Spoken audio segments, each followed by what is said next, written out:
Hi there, do you know that being average in your career is very competitive? And actually this is the place where a lot of people really get stuck in their career. Being average always feels safe because there's no risks, there's no big surprises, but you know what? There's no real growth. With just a few changes in your habit and in your mindset, you can be able to change from being 99% of people who live in an average space in their career into 1% of people who are highly valued and respected in their career. So that is the conversation that I want us to have today. Hi, is that Anne?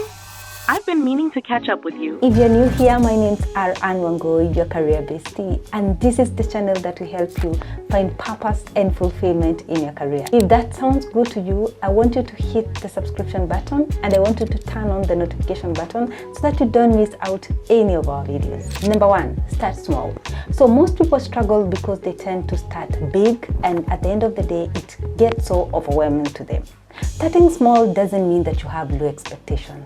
We always say this, that when you start small, what you do is that you build a momentum within yourself. When you build a momentum, it becomes a habit. When it becomes a habit, it becomes a motivation.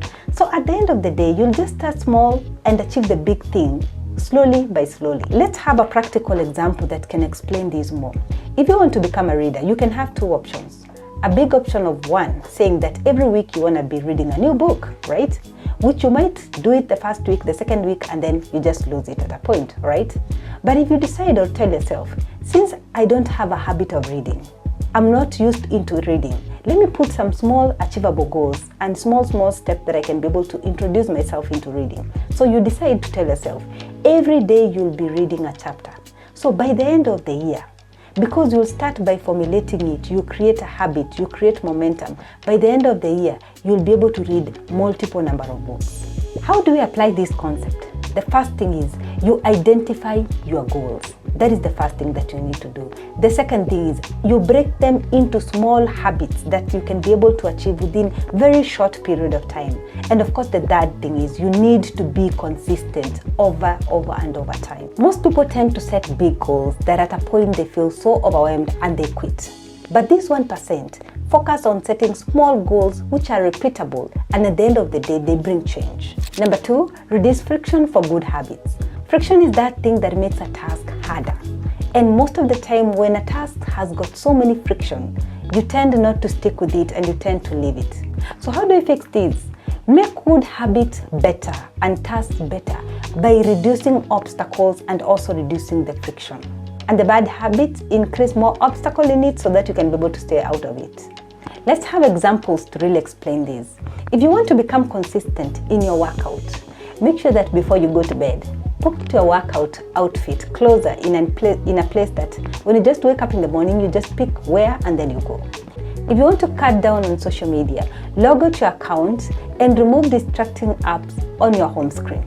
Success is not all about the willpower, but success is all about designing an environment that allows or enables better choices. Let's look at the third point, surrounding yourself with the right people. That you are an average of 5 people that surrounds you.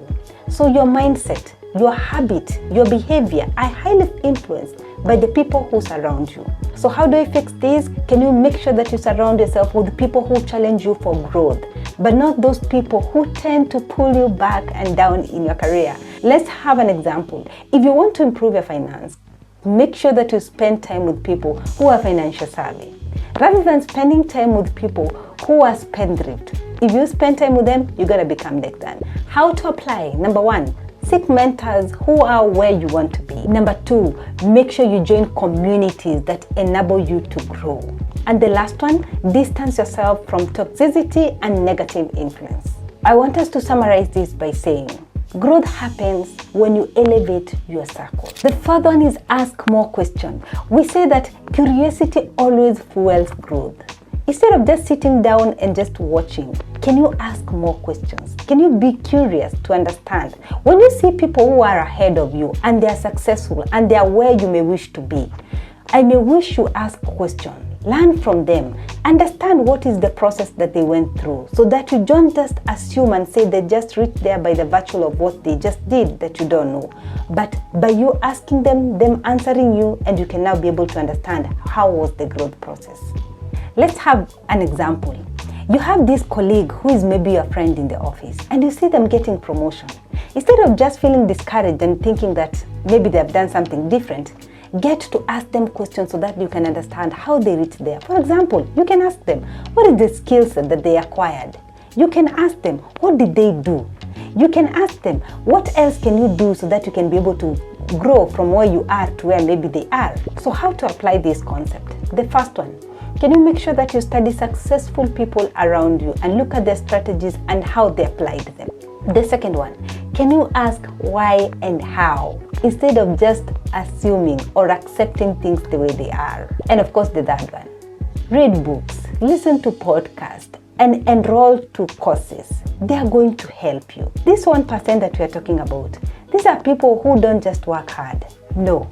But what they do, they work smart by learning from others.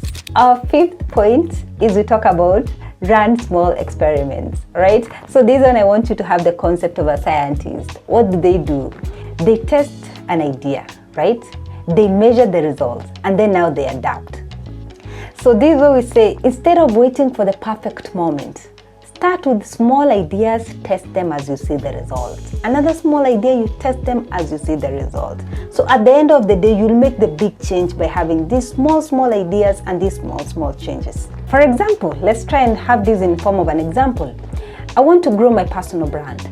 Instead of just overthinking, I can just start very simple by having one post on LinkedIn. And then I just look at it every week, I analyze it, I see what's working and what's not working.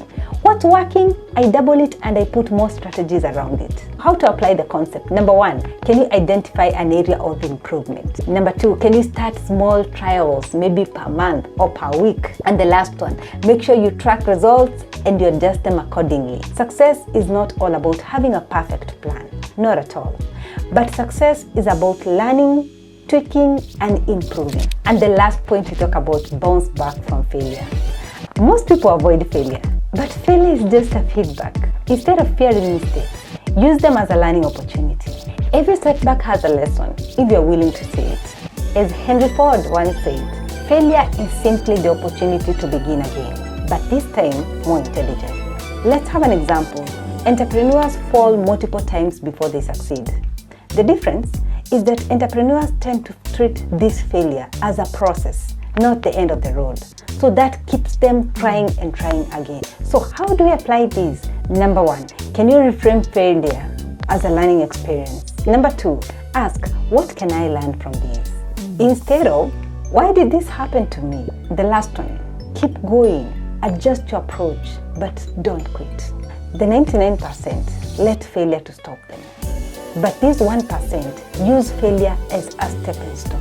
I want us to summarize these 6 steps that will enable you on this road to success and become this 1%. So I want us to recap. Number 1, start small and build momentum. Number 2, reduce friction and make good habits easier. Number 3, surround yourself with people who elevate you.